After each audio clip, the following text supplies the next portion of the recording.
So health and safety management system. We all know that the health and safety management system is a process put in place by an employer to minimize the risk of injury and illness.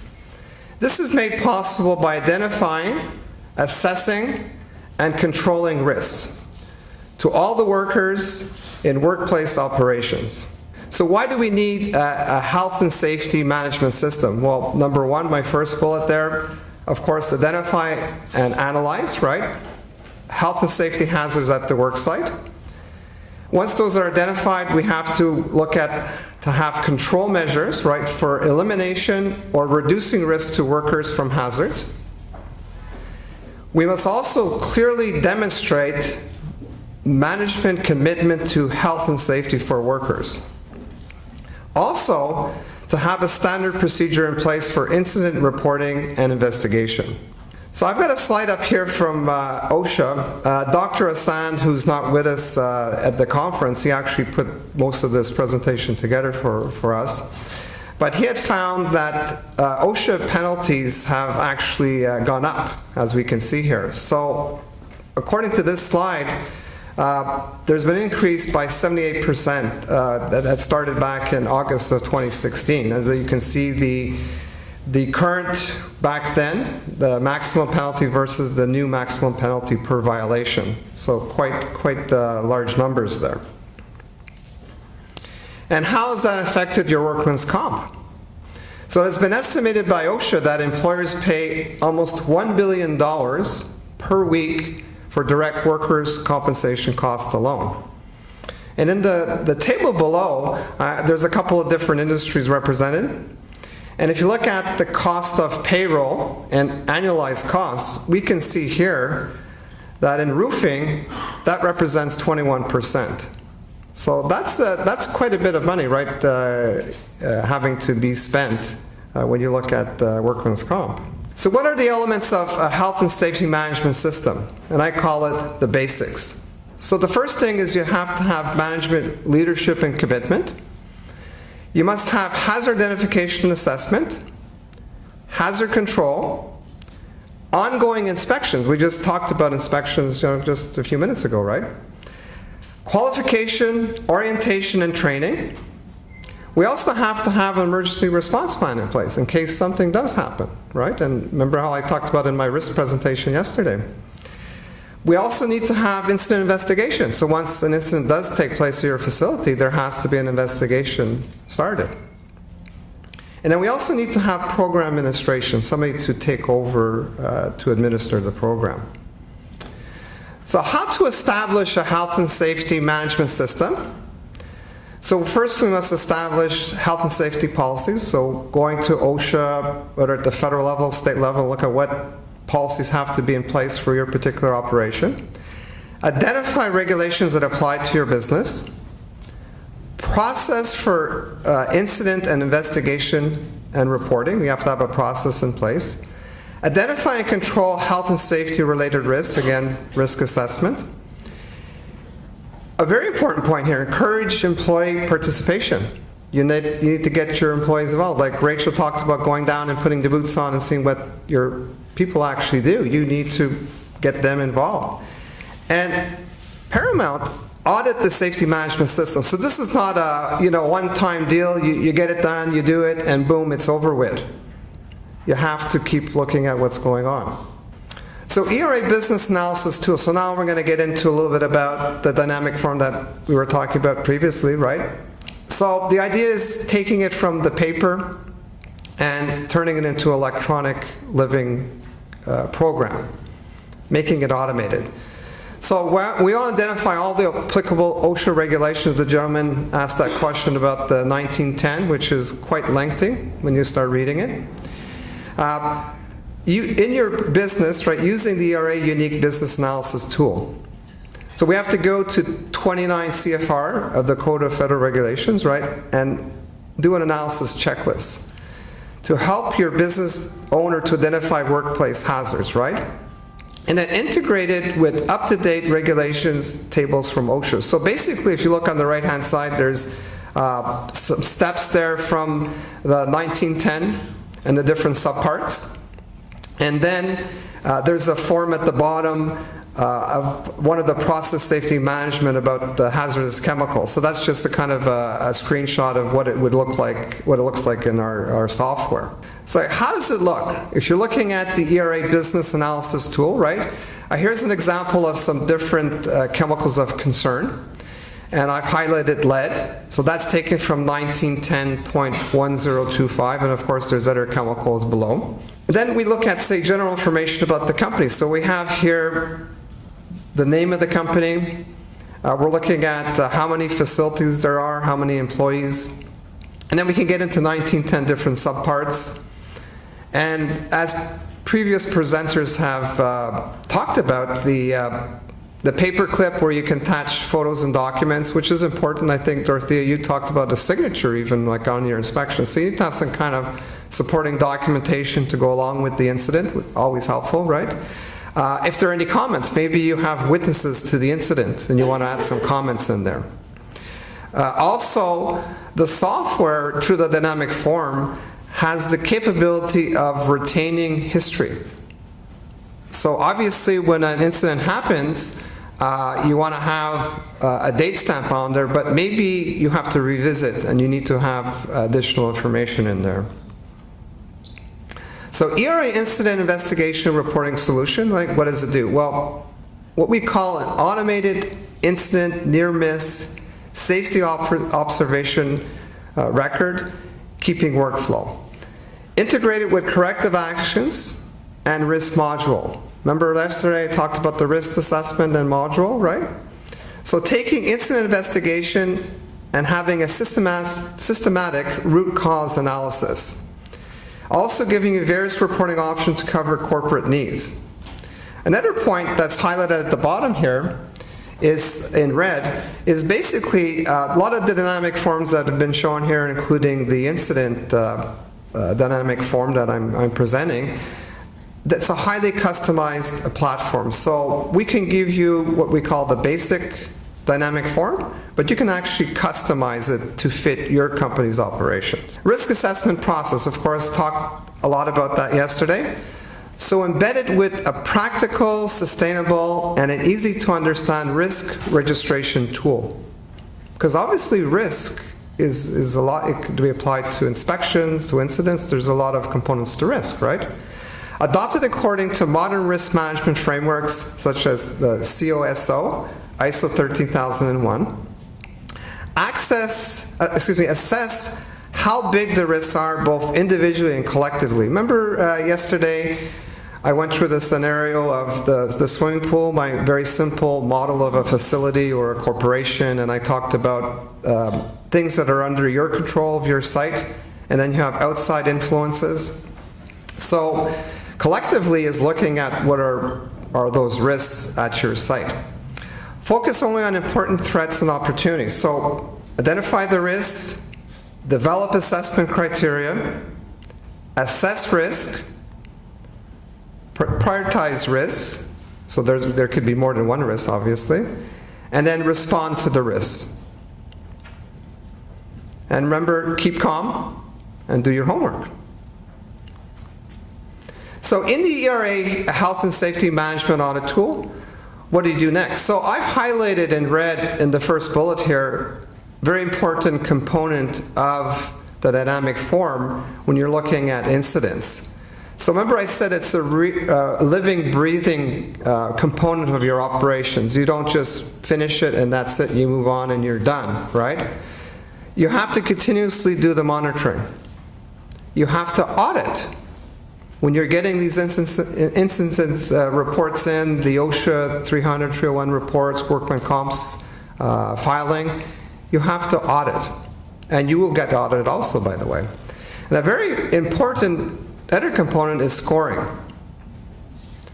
It's essential. It's an essential part of the successful health and safety system. So ERA has a unique health and safety management audit checklist. And we have something called automated scoring function. So you can see here up on the slide, we have kind of a gauge there, right, with green, yellow, and red. And there's percentages over on the right-hand side. So basically what this is trying to tell you is when you're looking at your health and safety incident dynamic form, you want to know where you're standing. And that's what those percentages basically are referring to. On the right-hand side are different steps. So, employee participation. I kind of touched on just a few slides previously, right? And I mentioned that we really need to have employees buy-in, right? So, how do you enhance employee participation, right? Using the employee portal. So, as you can see at the bottom here, there's a couple of icons with links, right? So the idea here is to allow multiple employees to log in at the same time.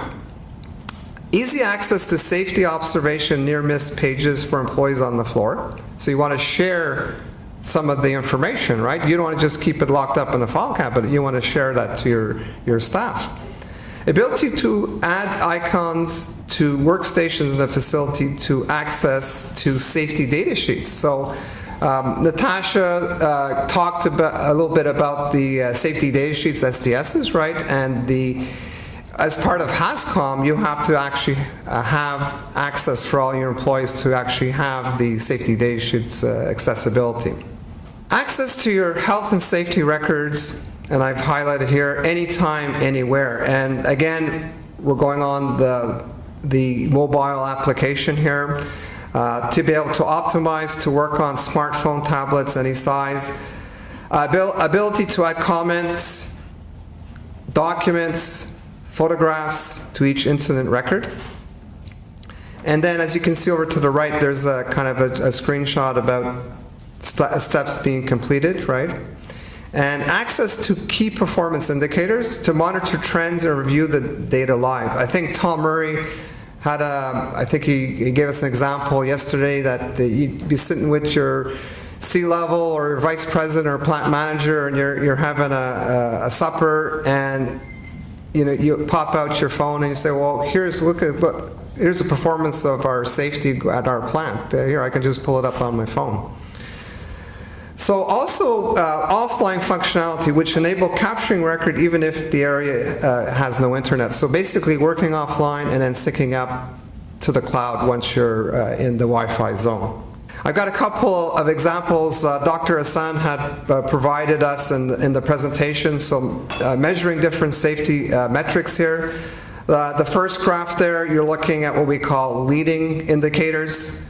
So there's a number of observations in blue versus the weekly target in red. So that's kind of a quick and dirty graph to show you what's kind of happening, right? On the bottom there, I've got a graph with lagging indicators. So over on the y-axis, we have the number of incidents. And on the x-axis, we've got basically which area in the facility, which is valuable information, right? If you can pull this up, and by the way, this is available in our system. You can also have analysis of trends. We all know that the folks here that are health and safety managers, you're always being asked to, how many accidents, how many lost time, hours, what are the trends, right? And by observing the trends, you can make basically corrections of maybe what's, areas of discrepancies in your facility to make improvements. So this graph here, in blue, the number of unsafe observations, and in red we have the number of incidents. So it kind of can give you, based on time here, of what's happening at your site. This report here, it's a monster. It's called the TIR DART report. And a lot of our clients that have multiple sites, they may have different subsidiaries, and they want to have benchmarking. So they're looking at the incidents happening at their sites vis-a-vis other facilities or other divisions.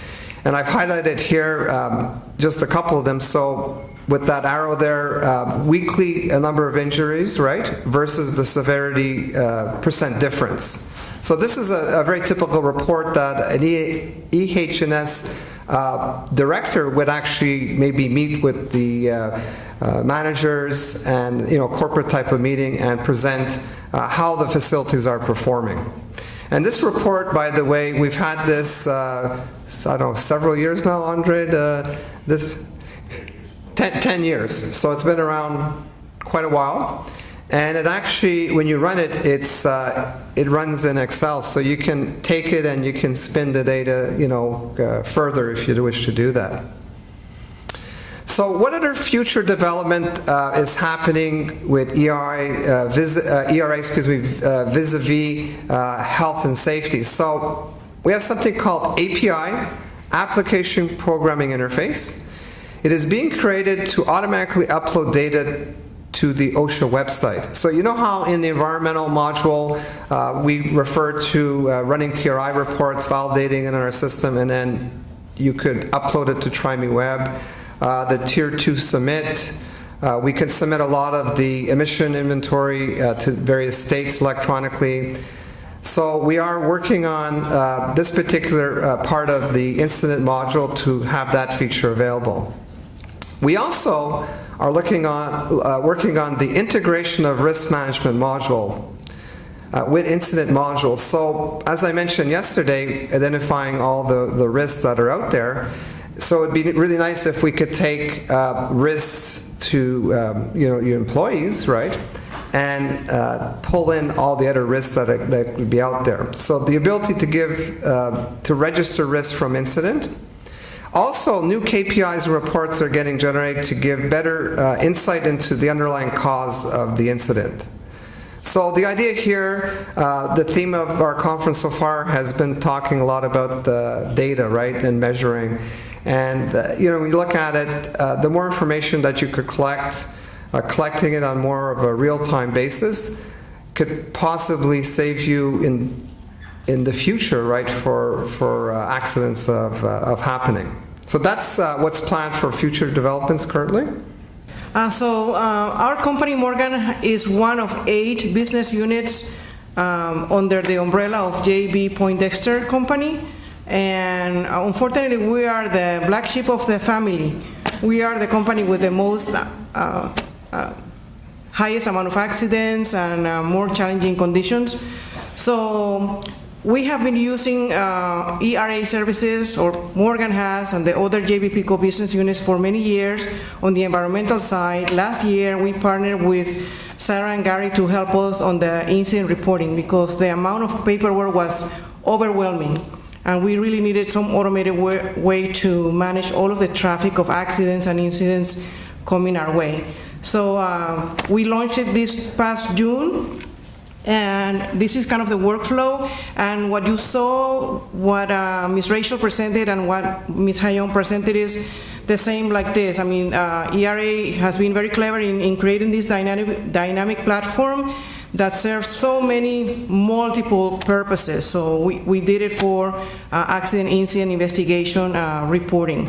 So we have a general information sheet when a supervisor goes into the database to enter any number of those events, whether it's a near miss, first aid, fire and explosion, environmental release. We even created, with the assistance of ERA, a form to report regulatory visits. So when an inspector shows up, we have a form there to document that visit and to create some corrective actions as needed. We also created levels of access to the form, so the supervisor can only enter the information and that's about it. He can go back in and maybe add more, or if he doesn't have all of the information at the time, he can go back and add photos or witness statements or whatever, but he cannot approve that entire accident investigation activity. The supervisor has multiple screens to complete. One is general information, the other one is the information that goes to the insurance company, the other one is the root cause analysis, and then the plant manager or director of operations and the regional safety manager will approve that the investigation was thorough, well done, and proper corrective actions have been identified and assigned, and then it goes to a next level of approval to move over to the insurance company. Talking about customization, and my God, I think that we abused the generosity from ERA, because our agreement stated that we were allowed to have 6 revisions to the workflow, and then we came up with, oh my God, we forgot about this, can you change this, and can you change that, and can you add this? And I think that we're like in revision number 10, and they've just been extremely gracious with us, made themselves available to train our managers and our supervisors. They held so many different classes. They actually put together a training manual, screenshot by screenshot, step by step, on how to enter the accidents, how to save the information. I mean, it's been really, really robust. The fault has been probably on our side, that our supervisors were lazy, and we sent the training manual and we said, come prepared, please read it, browse through it before you come to the training session, and they were not prepared. But ERA has gone out of their way to really help us be successful with this entire launch. They've mentioned multiple times the attachments for the comments, the paper clips, and the clock. Very important, and you know, we use those to add photographs, to add witness statements, to add whatever information, or to even put a comment if we went back and changed something because we didn't have the information at the time that the initial investigation entry was done. Just like the other presentations before me, on the top left of the menu, you have that tracking that tells you where you are with regards to filling out that accident investigation form. So the supervisor knows exactly where he's at or she's at, and then he needs to save the information before he moves on to the next form. And then when everything turns green, you know, he knows that he or she knows that they're okay, or if there's a red message at the top, it'll tell you something is incomplete, some information is missing. So it's very intuitive to help the person that is entering the information to really be successful in completing all of the entries. So we have, again, multiple levels of review. The accident is entered by the supervisor, then the regional safety manager or the director of operations approve that investigation, then it comes to me, and then when I do the final blessing, then it goes to the insurance company. It's been fantastic, the integration that they've been able to help us accomplish, because we have all of the demographics from the employees. So when you type in Christine Borrell, everything else comes up on the screen. Date of hire, date of birth, my address, phone number, everything else. We enter the rest of the information on the accident, and then when I clicked OK for the insurance company, then it travels to the insurance company. So it's one shop, one stop, everything is done there. We can review information from different locations, and again, the same kind of screen or menu that you saw for the previous presenters, and we can track also percent completion of entering that entire information into the accident database, and also the percentage of completion of the corrective actions. And also, back to what Hayong was saying, you know, you click on the carrot and it opens up and it tells you this is what is pending, this is still what is open. So if maybe you didn't remember or, you know, couldn't figure it out, there's always that information behind the scenes that is available there to tell you what's missing. We had here, we had only one classification, INL, injury and illness. And then we said, well, that really is not enough information. We want to know if it's just a first aid, a near miss, a recordable, a lost time, and so on. So they added one more column to our form. So now we know exactly in that front page, just by looking at the list, what type of accident or event it was.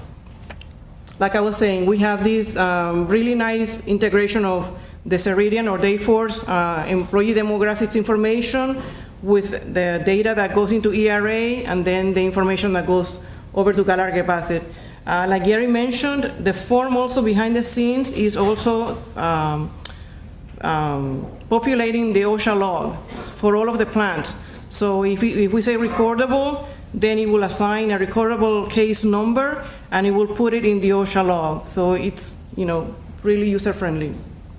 Oh, one more thing. So we also get a confirmation. So we really needed this one last step. When we send over to the insurance company, did they get it? Because the first few times that we send it, it was like, you know, you send the whole body, and they only got from the neck down, and they didn't get the head. So there was like bits and pieces missing from the form, and we were not sure what was happening. So they had to work on their side, the workers' compensation company, and now we get a confirmation. After we enter something, within 4 hours, we get an email saying it was successfully accepted by Gallery Bases. So that's one more step that we know everything is working properly. And we also have a very robust root cause analysis, and I think that you all agree that the proof of success is that there's no repeats, right? If we do a good investigation and we really get to the root causes and we put good corrective actions that are sustainable over time, then we shouldn't have repeats. So that's what I keep telling our folks in our plants all the time. Well, we have repeats. So we were having a lot of repeats, less and less now, but still. So we are working on improving our root cause analysis and really digging into the root causes, and also we have made mandatory 30, 60, and 90 days follow-up. So if somebody had an accident and there were multiple corrective actions and we had a new procedure, a new tool, or something different, we follow up at 30, 60, and 90 days in that area to make sure that it's still in place, that they still are using the new tool and they didn't go back to their old bad habits or whatever that might be. So that is also helping us to ensure sustainability, because before I was there, I said, well, how long do you follow to make sure that your corrective actions last? And they're like, oh, well, we're not sure, maybe a month.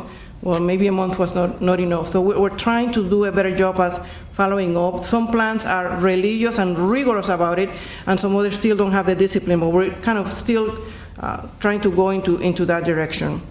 I don't know if you've been exposed to that, but this is a root cause analysis tool that we've used from a vendor DMV, and then ERA did above and beyond, because they had things that we didn't even have in the root cause analysis exercise, and they added more, so made it even more robust. Safety observation. So the graphs that Gary showed were like really, really telling. So we know that when there's less observations, we have more accidents. The months that we were more visible with supervisors doing observations on the floor, we had last year, November and December, accident-free in this one plant, which is like the worst plant that we have. So we know that when people are out there visible and employees know that they're being watched, guess what? They're paying a little bit more attention and behaving better. So we're in the transition. So we've ordered for this one location 25 tablets. So they will be able to go with the tablets out, because right now it's cumbersome. They have a paper form, and then they have to go to their desk and then transfer the information. The other thing that was happening with the observations was that we were getting so many of them, all paper, because we didn't have an automated way to capture them. So we were only able to poll or audit 10%, because we were getting, just in one plant, 250 per week. So it was like a full-time job just to audit the forms. So now with ERA, we can just pull reports. Morgan has 12 locations, and we have across 12 locations 2,000 employees. So now we are able to, and then I have some of my colleagues over here. Raise your hands. Harley and Spence and Charles, they're with me here. So Harley is one of our safety coordinators, and he has a task of really looking at the data that we're getting from the observations. So he's gone back to ERA and say, can you customize a report like this? Can you give me this data? Can you give me this data? You saw earlier, one of you showed, Hayong, I think, on the causes for the observations or the comments, because sometimes, that's kind of the meat of the observation. If somebody just clicked on safe tools, okay, well, tell me what was it about it, worn or broken, the wrong one, or whatever that might be. So we're getting better reports with the help of ERA to really look into that hazard and risk assessment to help us improve, so we remove that hazard from the environment. Metrics, again, we're still in the process of working with them. I mean, we just launched this in June, and we're still learning, and we're still creating a lot of frustration in the plants. Where the frustration is because they were lazy and they didn't read the instructions, and now they're just trying to, wing it, and it's not as easy. They just need to pay attention to the details. For example, like a really simple detail is, there's 4 screens that the supervisor has to fill out. The initial original information, OSHA information, insurance information, and the root cause analysis. And after each screen, you have to click Save. If you just click the arrow, move to the next form, guess what? It was not saved. So it's simple things like that, and then, we had many of those that they had to go back, so it created a lot of frustration. But the graphs also, they're being more than helpful, ERA, to help us customize them so we don't have to sweat it and really labor through creating them. We just said, can you give us a report that will do this? Can you give us a chart that will show us this? And they're working with us to create all of those reports for us. Again, in many companies, and I think that Morgan is going through that transition, because for them, before we started, because we are a new EHS organization in the company. We've only been there for 2 years now. So before it was like EHS responsibility and I'm gonna wash my hands. So we're developing that, culture of no, everyone owns safety, and safety is part of how we do the job. How do we do it? Safely. For them, it's like separate bucket of work. More work for me. No, it's how we do it. So we're going through that transition and maturity, very, very initial steps. Some of the rules and regulations they want to negotiate, and they say, well, this is required every year. Oh, can we do it every 2 years? No, OSHA says every year. So there's just a lot of education, and it's a labor of love and patience to go through this, but there's a lot of opportunity to get better. And again, ERA has been a fantastic partner with us. I mean, they've been very patient. I visited them in Montreal last year when we first started working on this, and they have this big master calendar where all of their employees are plugged in on all of the appointments and the time allotments that they have to support all of the clients. We've broken rules so many times. I mean, we just pick up the phone and we need help now. Can you give me 30 minutes now? We have a crisis with, they've been just so gracious. I mean, we're very, very thankful for their partnership.